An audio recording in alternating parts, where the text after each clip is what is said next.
Hey everyone, what's up and welcome to my channel. My name is Ashley and I am a color guard and dance director from Texas, and I make content for young leaders like you who want to land a position of leadership, and once you land it, I help you navigate through it because it can be pretty tough. Today I'm going to be having a conversation with one of my good friends, Samantha Madayag. We did Blue Devils together back in 2011 and 12, and I wanted to speak with her because she is an introvert. Now, most of us, when we think of leaders, the term introvert does not come to mind, but through this conversation, you can gain some tools, especially if you are an introvert yourself, on how you can navigate leadership and not have the typical outspoken leadership characteristics. So I hope you enjoy our chat. Hi, Sam. So Hi, glad, Ashley. so glad that we're able to come together and have this conversation. Ever since like the idea of putting together leadership resources out there, like ever since that idea popped into my head initially months and months ago, I definitely knew that like you were one of the first people that popped into my mind because I was so impressed with um, just the fact that you were able to step up into a position of leadership, especially whenever this stereotypical leader is someone who is, really, I don't know, really loud. I don't know, for lack of a better word, really hmm outspoken. But you've always been like really chill, really laid back, and even when you do speak, it's just with a very like calm demeanor. And what makes it even more powerful to me is that whenever I talk to some of our mutual friends that we did Blue Devils together with, they speak highly of you too. So that says a lot about how you were able to take your non-typical leadership personality type and make it work really well for you. So today I'm really excited to speak with you about that so that kids who are kind of similar to you in that they feel maybe a little more introverted or that they feel like they don't feel confident in stepping up into a position of leadership because they're not stereotypically more outgoing and outspoken, and how they can kind of find the confidence to do so. So, I guess we could first start by if you want to tell everyone a little bit about what your resume has been so far. Okay, sure. First of all, thank you so much for having me. It's such a pleasure to speak with you about, color guard, which is something that brought us together and made us become friends. And I love that we're talking now. It's been so long. So my resume probably starts with marching James Logan High School in 2008, 2010. I was in the World Guard for the last 2 years that I was in high school.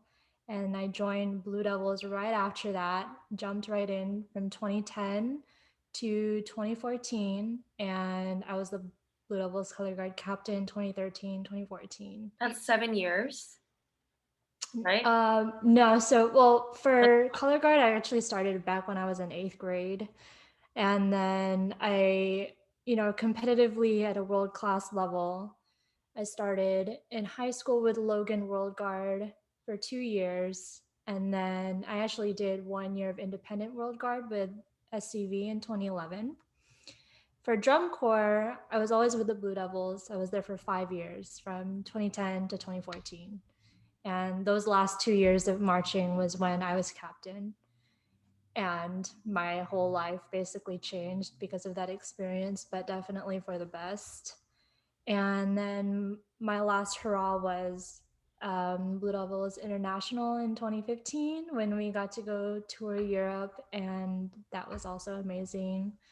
I was the section leader for that guard as well. And ever since then, I haven't performed, but I've been teaching at James Logan since 2011, I think. Mm-hmm. So, been there for a really long time. And this past year, I was the short-term troopers color guard director, and now I am a full-time teacher at Oakland Unified School District. Awesome. Love it. Um, so while you were at James Logan High School, did you have any leadership roles there? I did. In my last year, I was the co-flag captain. So Okay. we had a captain for each section, one team captain. And for our section, the flag line, we had two captains.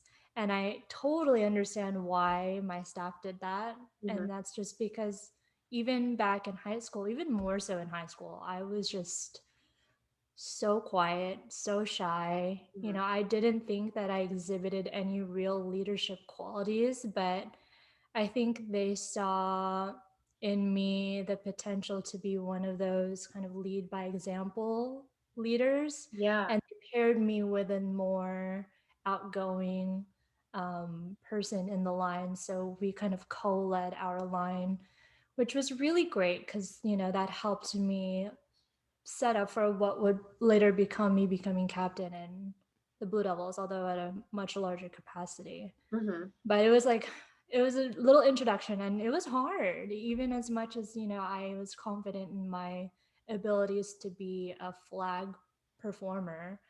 Um, I think actually, now that I think about it, that was probably my very first leadership role ever in my life. Yeah. And yeah, it was hard. Wow.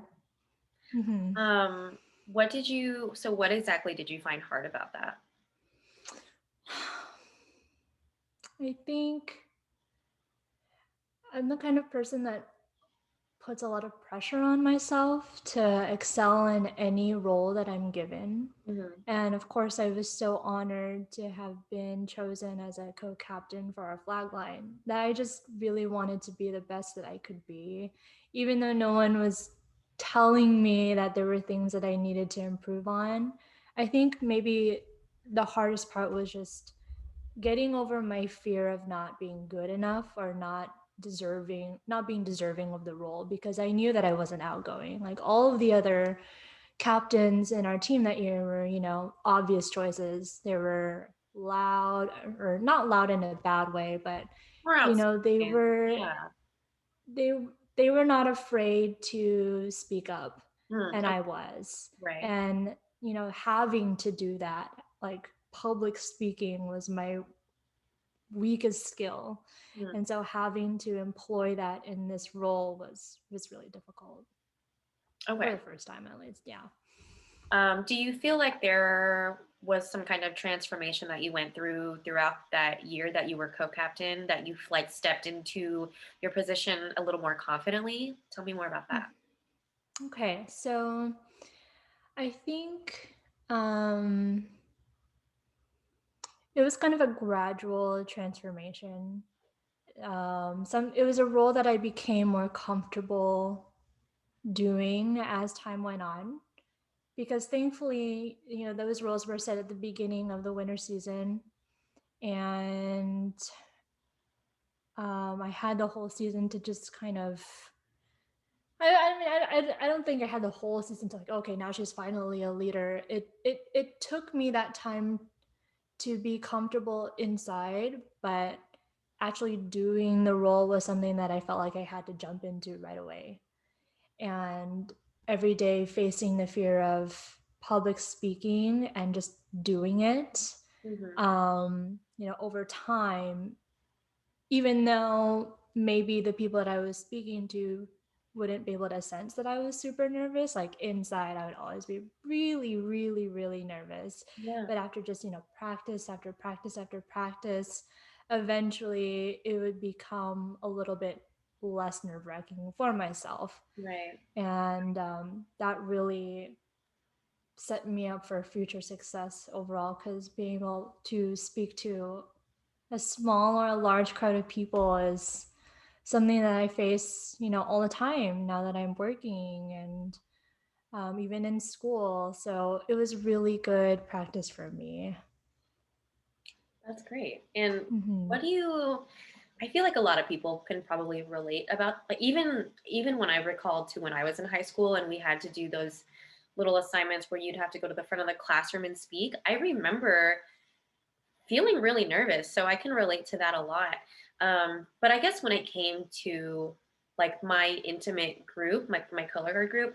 Now, granted, my high school color guard program was not as big as James Logan, and maybe that had something to do with it. Like maybe if you were a part of a smaller group, that would have maybe looked a little different. But what do you think it was that made you feel so nervous about speaking in front of people? Um, it that to be honest, this is like a lifelong struggle for me. Hmm, I'm just, okay. when I was younger, I was the shyest person that I knew, and I had so many external forces trying to bring me out of my shell. But that would just make me like retreat even more because I felt so uncomfortable. Like I started feeling bad Hmm, that I was so quiet. And um so it was more of like a personal thing for me, like this is something that I know I've been struggling with for as long as I can remember, and now I'm in a role where I need to kind of grow past it a little bit. And the thing was, though, and I think the reason why I was able to do it was because it was in a setting where I felt the most comfortable. right. Because as a performer, as a color guard performer, like the reason why I fell in love with color guard was because I fell in love with performing. I fell in love with being able to embody a character, just to kind of be a different person, but at the same time express all of the things that I couldn't say with words through dance and through spinning and through performing. So in a color guard setting, I felt like this was actually the perfect way for me to transition into getting out of my shell and being able to, speak to people where I felt comfortable. I was already, a senior at this point. I'd been doing guard for a long time, and I'd been doing it at a world class level for a couple of years. Hmm. So I had already practiced like that pressure of, being in front of a large crowd of people, and being able to get over your fear, getting over your stage fright was something that I had already been practicing. So I used that when I was a leader.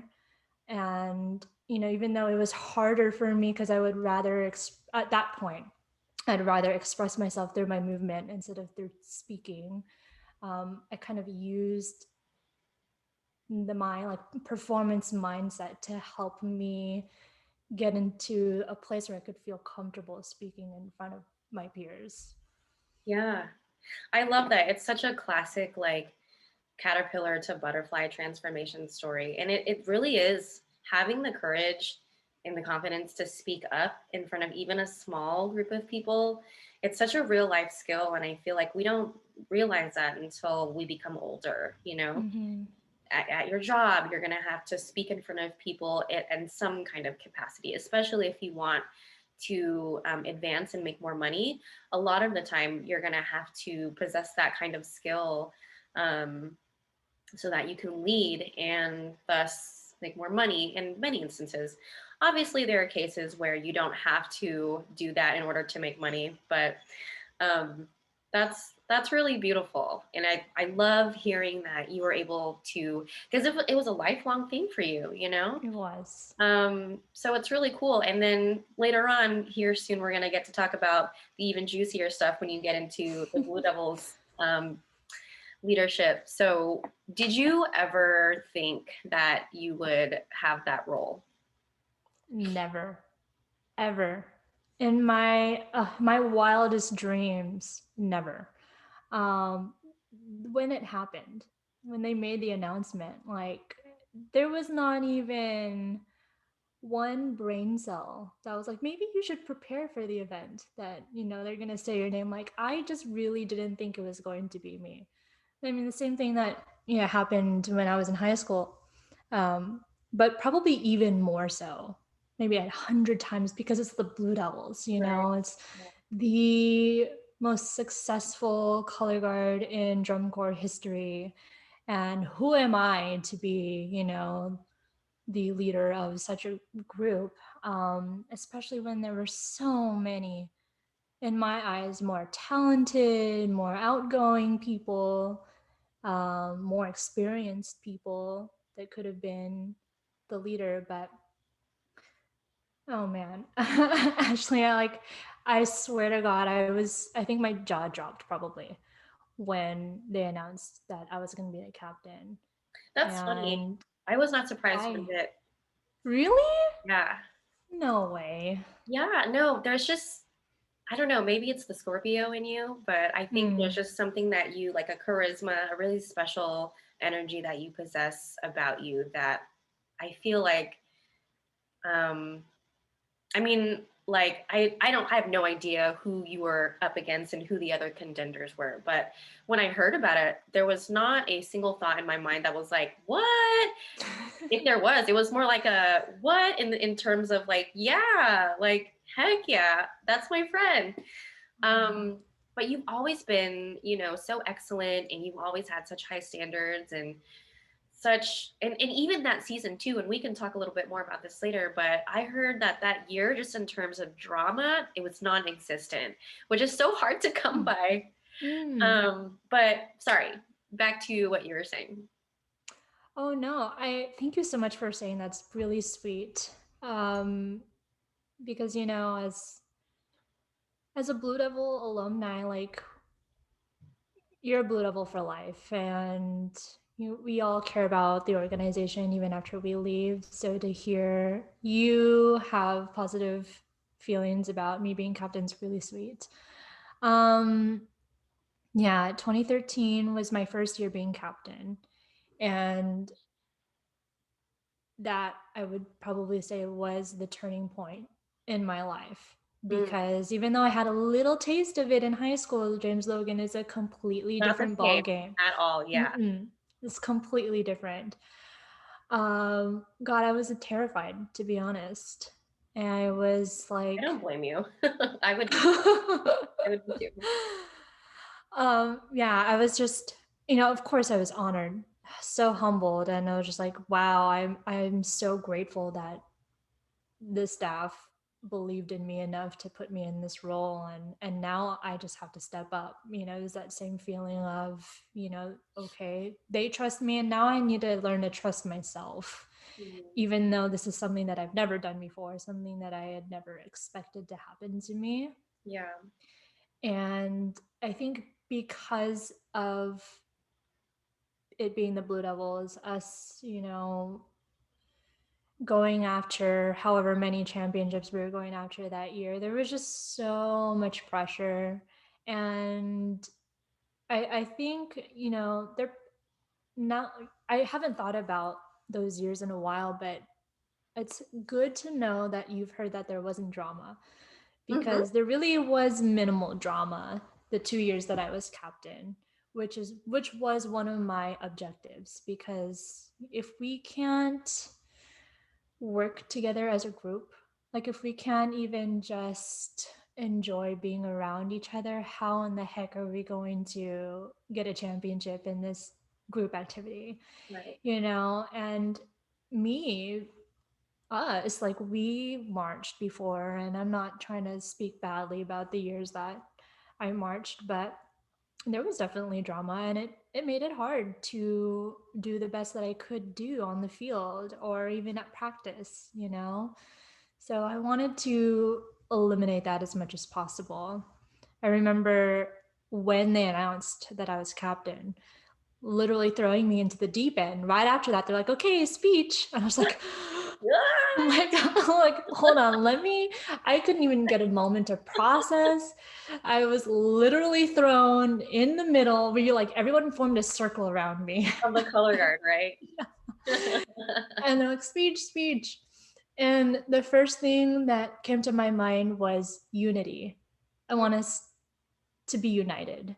Yeah. I don't want any of this rookie versus vet drama that I feel like is prevalent in so many groups, regardless It's of, very toxic. what class they're in. Yeah. You know, I don't like, we need to be united in our efforts to achieve the goal that we are all striving for. And the way that we go about doing that was really important to me. Being a victim myself of feeling like I was mistreated in some years that I was marching, like I didn't want anyone to go through that same experience that I did, because, you know, yeah, in a way they were lessons for me, and they made me realize how much I loved color guard, because if I didn't love it so much, I probably wouldn't have kept doing it, because of, you know, kind of the way people treated each other sometimes. I didn't want any of that.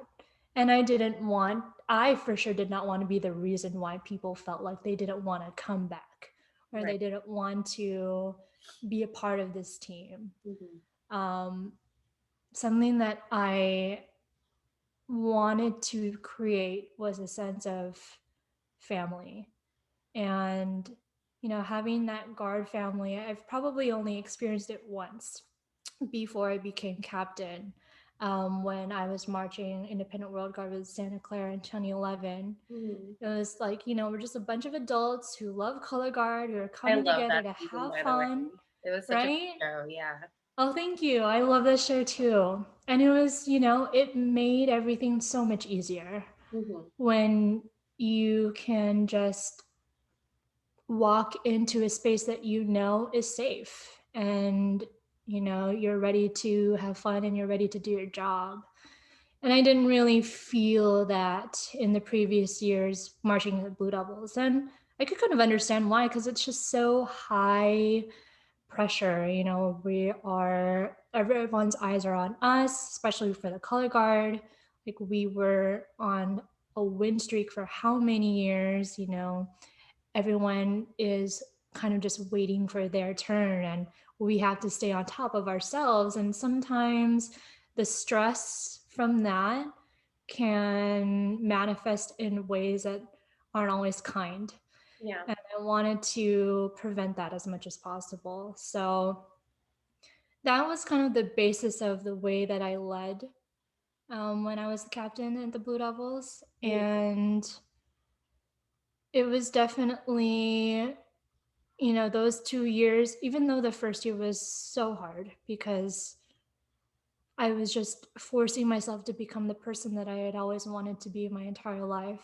Mm-hmm. But I just like had no time to get there. I had to just do it. Yeah. So was hard. But the experience and the camaraderie that formed within those past 2 years was, you know, everything that I had hoped for. And I know that that attributed to our success in those 2 years. We won Color Guard. We won the Joyce and Golly Award that year and in 2014. But honestly, like,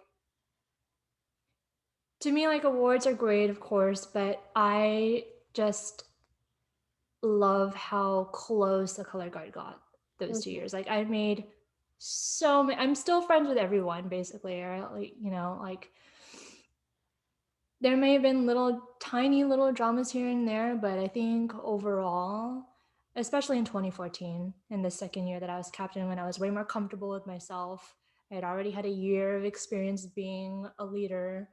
And now that I had that down pat, like, we could really just have fun, honestly. Like, that was a fantastic year. And obviously it became one of our record setting years. And there's just, it was just a good time overall. And yeah, I do it, love 2014 very yeah. much. Probably, I mean, easily one of my favorite Blue Devil, if not just drum corps productions, just in general. I mean, that color guard, what I would have given to have aged out that year rather than 2012. Not, I loved, you know, my age out, but oh my God, like, I don't know how you could possibly watch anything else other than the color guard that year, Mm-hmm. you know? Mm-hmm.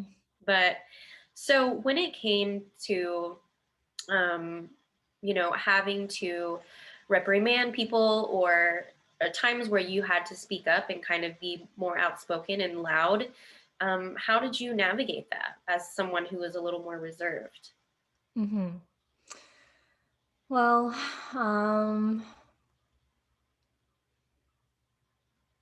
you know, in that role, I realized almost immediately that my responsibility as a leader was more important than my fear of public speaking. Mm. I just needed to be there for the team. Like, I knew that the information, I think, is what I focus on first. Like, what do I need to tell everyone that is important and that can help us succeed? You know, we would always bring it in at the end of every single rehearsal. And, you know, my goal was to have everyone take away just one thing that was positive, but also constructive, that could help us get better for the next day. And so, um, you know, just observing the day as rehearsals and kind of just, you know, thinking about what can we do together as a team to be better. Um, Even if I didn't necessarily say it loudly, because that was something that I had to practice, just like the physical act Projection of, of the voice. yeah, projecting was something that I had to practice doing. Mm. And I think it became a little easier just because, you know, in drum corps, everything was so loud. You always heard some Yeah. freaking drummer in the background. And so I kind of had to yell all the time Yeah. anyway. Yeah. And it was really uncomfortable for a long time until, you know, over time, just like guard, you do it over and over again and it gets easier. It just became easier over time. But like I said, I just needed to focus on what was important. What could I say, or what direction do I need to lead us toward in order to succeed? And sometimes they were just super small things like, tonight you guys need to retape all of your flags so that tomorrow we could focus on something else. I don't know. Sometimes we didn't have to do anything, but just like small reminders here and there. Right. Um, in terms of like reprimanding people, I I remember when I first became captain, what I wanted to do was speak to the vets first. We Mm. had like a vet only meeting. And in this meeting, and this one was easy for me to talk about because I was talking from my own experience as a rookie or, you know, a second year vet that got some harsh treatment from some vets in the past. And I held this meeting to share with them my experience and to remind some of them of their own similar experiences and how that made them feel. And basically telling them like, I why would we want to put anyone else through that? You know, there are better ways to go about giving constructive criticism if you feel like somebody needs it. And of course we all do. Like, no one's perfect and we're all still learning and growing, but it's easier for someone to receive, you know, the information you want to give if it's coming from a positive place. And instead of kind of, you know, being really harsh and even sometimes being disrespectful, like, it's not as effective from a learning standpoint. And it's just going to create tension within the team that's only going to hinder us, you know, down the line. Like, I really believe in, you know, just a feeling of bondedness within the team because we're all working towards something. No one person is more important than the other. And if we start feeling that way, then, you know, we just create this disparity between members within the team and it just becomes hard to work together because, you know, at the end of the day, it's just us together. It's, you know, we marching with our peers, you know, that forms our experience. And drum corps is a privilege that, comes harder for others to experience. And, who are we to make someone else's experience bad just because we can? That doesn't make any sense. Right. So I told the vets that it was super important for them to practice being positive when giving feedback to other members, whether it's to a rookie or to another vet, but to just be respectful. It's really that simple. Like, treat others the way that you want to be treated. And let's just throw all of our power games out the window, because none of that matters. No one watching us is going to know that's a 5-year vet and that's a rookie. Like, they're going to see us as the Blue Devils color guard. So we need to work together in order to live up to that name. So that was the first thing that I did. And from there, like, it was easier to kind of manage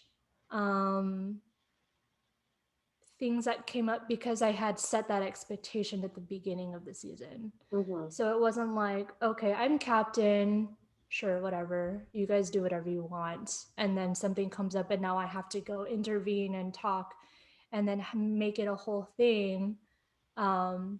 Like, if somebody was being really rude to someone, at least if that did happen, and sometimes it did, I could say, hey, remember that conversation we had at the beginning of the season?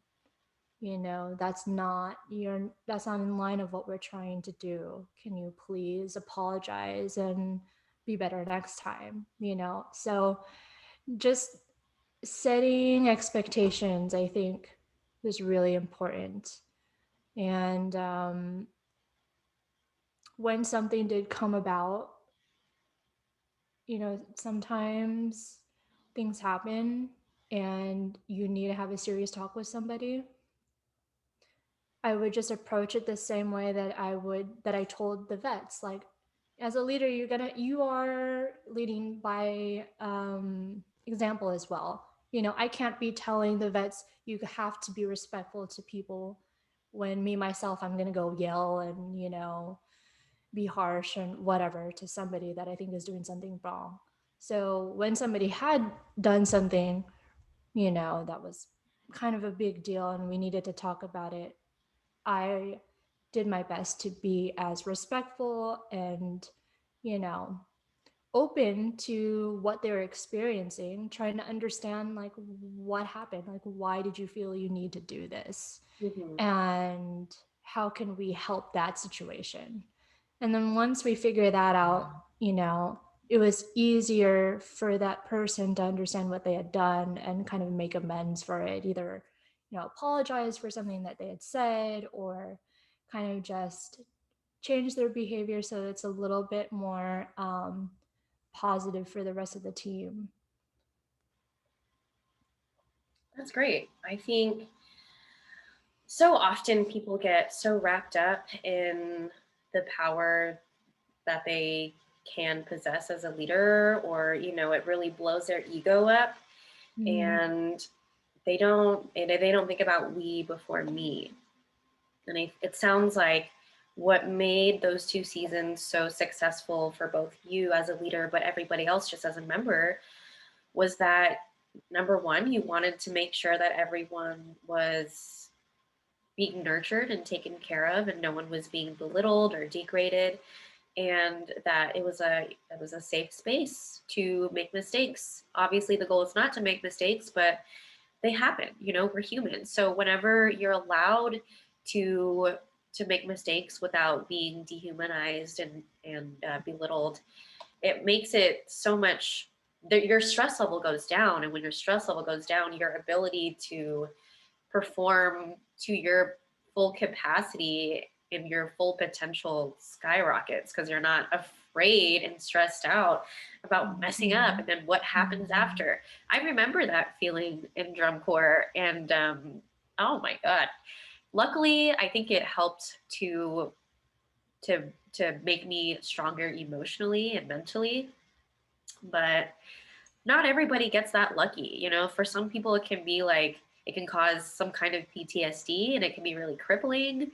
It can not everybody responds to harsh criticism the way that we have typically and traditionally have seen it to happen, especially in the past, especially with like more of the old school of thought, you know.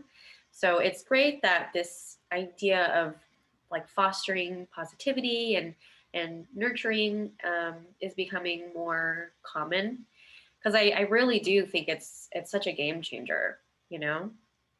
Um, that's funny though that you had to practice being loud. We don't think, especially for people like me, where projecting your voice is not a huge deal. We don't think about how much work it can be for other people sometimes. Mm-hmm. But that's such a great takeaway, is that if you are in high school, or maybe even not in high school and you're in drum corps and you're a college kid, and you find yourself in a place where you really want to step up and be a leader, and you know you have what it takes, but you're not necessarily the loudest person or what have you, you just force yourself to do it. Like it's really interesting that you kind of made that point, that you just kind of, you said, all right, well, I don't have time to wait for myself now, I just have to force myself to do it. And I'm sure it's uncomfortable, but Mm-hmm. it sounds like what really motivated you was just the fact that you had the responsibility of a whole team relying on you to like propel you forward, which is really powerful. Some people, that kind of pressure will, they'll melt under it, and hopefully they don't. But some people, it really does push them to thrive. So I guess the tricky thing is, how do you keep from letting that pressure making you buckle, you know? But I think some of what helps is that, you know, at Blue Devils, we did have or they still do, I'm sure. But there is this pressure to always be excellent, because there's a standard and you always have to maintain it or surpass it. So I think to a degree, and especially, and even coming from James Logan, you're already used to that, I would gather. Mm-hmm. Excuse me, I have really bad allergies. So people are watching this and they're like, why does Ashley keep wiping her nose? Because I'm always sniffling. My allergies are really bad. I'm sorry. I think it's a Texas thing. Could be. So another thing I think that's kind of interesting and important to mention is that, if I were to speak for you, I'd probably say that like weapon is not your forte, right? And I think that Absolutely. And I think that whenever it comes to, when you think about like a color guard leader, you think of someone who is really good at every single thing. Mm. And even when we go back and we look at Janelle Yuen, is that her last name? Yeah. Like she was a stellar dancer. She came from Logan as well, right? Mm-hmm. Stellar dancer, incredible flag, wonderful performer. But she wasn't what you would call your stereotypical leader, you know, what you would expect a color guard captain to be, you know, because Mm-hmm. weapon was not her forte. And so I think it's really inspiring too, to know that you two were able to, you know, weapon is not your forte, but yet you were still able to lead. And it says a lot about, you don't need to be the best rifle or the best saber to be captain. So maybe you could talk about that a little more. What was that like for you? Sure. Thank you for bringing that up. Yeah, that was a challenge for me, even before I was captain. Mm-hmm. Because when you're in the Blue Devils, and this even more so now than before, you know, the expectation for you to be able to excel at all pieces of equipment was there. And coming in, you know, being a flag my entire life, Mm-hmm. um, and literally I remember TJ giving me a saber on day one, and she said, okay, let me see a six. And I'm like, TJ, I can't do this. What are you talking about? You're like, And it was, you know me. I know exactly what you taught me at Logan. You know that I can't do this. um it was a struggle for sure. Mm-hmm. um Maybe not so much when I was captain, because at that point everyone knew very well my abilities on weapon. But at the same time, I think it's important to say that my entire time marching at the Blue Devils, I had never stopped trying to become better at weapon. Yes. You know, I I can was, see that. I've always saw you practicing in the corner. thank you, because I knew it was my weakest area. It was the area that needed the most improvement. And, you know, I mean, not even for the team, but for myself. I wanted to be as best as I could be. And I had to work really hard to catch up, which I don't think I ever did. But I tried really hard to, you know, recognize that this was what I needed to work on. And I wasn't shy about asking for help. Oh, that's Even as a even as a captain, you know, like I still asked, even as a 5-year vet, I still asked my friends for help. Please help me on Saber. mhm. Like, please help me with my tossing technique. You know, it's the bane of my existence, but I was not afraid to show people that I wasn't perfect, because pretending like I was would only create, you know, tension or You people wouldn't maybe respect you in the same way. I think exactly. when you show that you're vulnerable as a leader and that you're not perfect and you have stuff to work on too, not only are you modeling like that you should be working on it, but you're just being real and you're being honest, and that's so respectable. And I think if you are a leader out there and you're not being, if you're trying to pretend to be something you're not, no one, you're not fooling anybody. Exactly. Because when you're a leader, you know, literally all eyes are on you. And there are going to be some eyes that are more critical than others because of whatever reason, you know, whether it be personal or something else. Like, you are under a lot of scrutiny because you're chosen as a leader.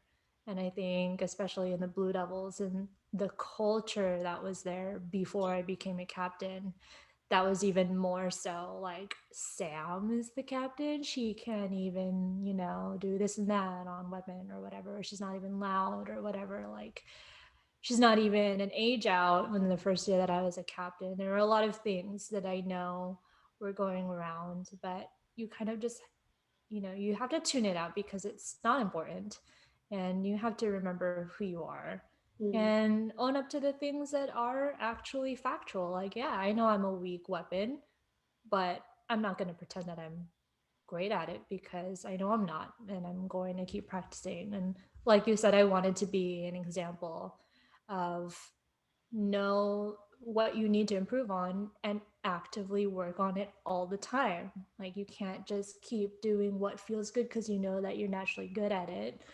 Um, you need to work on the things that, you know, still need work on, of course. Mhm. So, yeah, I never stopped trying to be better overall. And I was lucky that Janelle Ewan came before me, because it's really funny. When I was in middle school or even elementary school, like, I grew up idolizing the James Logan color guard, and Mhm. she was the star of them. And so I had already known about her before I even knew what the Blue Devils were. Oh, And wow. yeah, so she was literally my idol. And then, you know, getting into the Blue Devils and learning that she was exactly in the same role that I'd later be stepping into again was a total dream come true. Yeah. But also it gave me hope to see someone just like me succeed despite the same weaknesses. Like, if she could be an amazing leader and not be, you know, fantastic at every piece of equipment, then I can do the same thing. And so that was a big motivation for me. And I hope that gives other people hope as well, that they can do the same too. Right. And not only was she captain, but she went on to teach Blue Devils for a little bit, Mm-hmm. which is which speaks volumes about despite anyone's ability to be a fantastic weapon, if you possess the right like people skills and leadership skills, and if you're good at Um, she was really good at dance and flag and performing. Like, you don't have to be good at everything, like, obviously it's ideal that you are, but I think it kind of makes her, both of you guys, it makes you special, and you stand out, and you're more memorable because you guys were all so good. You both were so good at the things that you were good at. um, Thank you. and even, maybe you are a really good weapon. If you're out there and you're a really good weapon, but you're not so good at dance, continue to work at dance, but like step into the fact that you're a really stellar weapon and like lean into it. That's exactly what you guys did, and it really worked for you.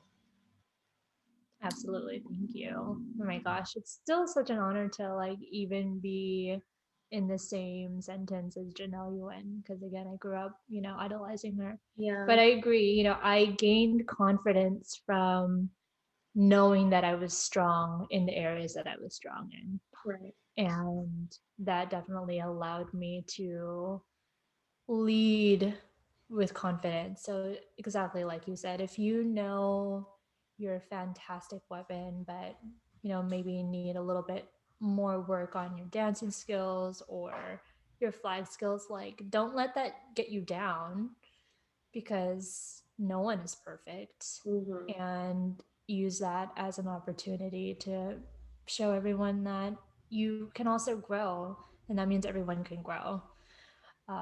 But definitely lean into your strengths as well. Absolutely. I think that's like my main message that I want to give to young leaders out there. Number one, lead with authenticity. And number two, lean into your strengths. If you're naturally not a outspoken person, there's still a way that you can navigate leadership successfully without being like loud and super outspoken and a chatty Cathy. And I think the takeaway is that if you are someone like Sam, um, be really concise. Like anytime Sam did have something to say, she was very fact based, she was very concise, and it was always, there was no fluff, from what I gather. You just went Mm-hmm. straight to the point. What feedback can I give that I can help, that will help propel us forward? I'm going to say it. I'm going to have to say it loud because there's drummers in the background, or like some 18 wheeler, somebody's food truck or something. Um, Mm-hmm. but like push yourself to do it because you can. And once you get to the other side, you can look back and just be so proud of yourself, you know? Absolutely. So just to wrap it up, what's on the horizon for you when it comes to color guard? Are you done with it? Are you gonna keep it in your life in some capacity, do you think? Um, You I want to think drum corps? You got that role at Troopers. I know. And that was a fun little stint. It was my first time being involved in the teaching capacity for drum corps.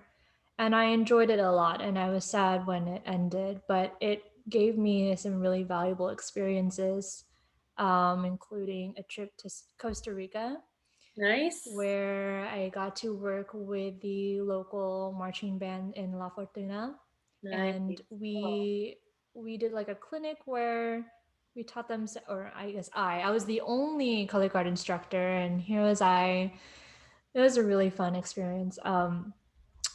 Trying to give them some foundational tools to help them succeed. Um, I am looking forward to hopefully going back there again and working with them again. And whatever opportunities that may arise in terms of teaching color guard, I'm definitely open to, because right now I'm not actively involved in anything mm-hmm. in the situation of the world right now, and where I live in California, everything was locked down. Mm-hmm. It's really hard to predict where things are going to go. But yeah, I color guard is always going to be a part of my life. And I think that, if something comes around where I could have a more active role teaching or even just consulting, like I would definitely be open to it. Great. And what is just in closing, what would be your one piece of advice, one thing you have to say to kids out there who want to be in a position that you were in, whether it be the captain of their color guard in high school or in drum corps or whatever independent winter guard organization that they aspire to be a part of? What do you have to say to those folks? To those people, I would just tell them to stay passionate because they obviously are aspiring to be in this role because they care so much about the activity that they're in. And it's clear that, you know, this is something that they love and they're passionate about, and they can see themselves making it better for not only themselves, but for the people around them. So just keep that alive because no matter what, you know, as long as you are doing what you love to the best of your ability, it'll take you to where you need to be. You know, for me, I didn't really get into this role striving for it, but because people saw in me how much I loved what I was doing. And the same could happen for those people who want to become, you know, a leader in their group. Just have your fire shine so bright that no one can ignore it, because that's what people are attracted to. You know, Mm-hmm. it doesn't matter if you are the best flag or the best dancer, or the best all around whatever. If you have that burning desire to be the absolute best that you and your team can be, people are going to want to follow you, and people are going to want to listen to what you have to say, whether it comes out in a small voice or a loud voice. So just keep that fire alive. That's all I have to say. Excellent. Well, thanks for coming on and chatting with me again today, Sam. Of course, thank you so much, Ashley. It's really nice talking to you. Yes, you too. And for those of you who are listening, thanks for tuning in, and we'll see you next time.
Hey everyone, what's up and welcome to my channel. My name is Ashley and I am a color guard and dance director from Texas, and I make content for young leaders like you who want to land a position of leadership, and once you land it, I help you navigate through it because it can be pretty tough. Today I'm going to be having a conversation with one of my good friends, Samantha Madayag.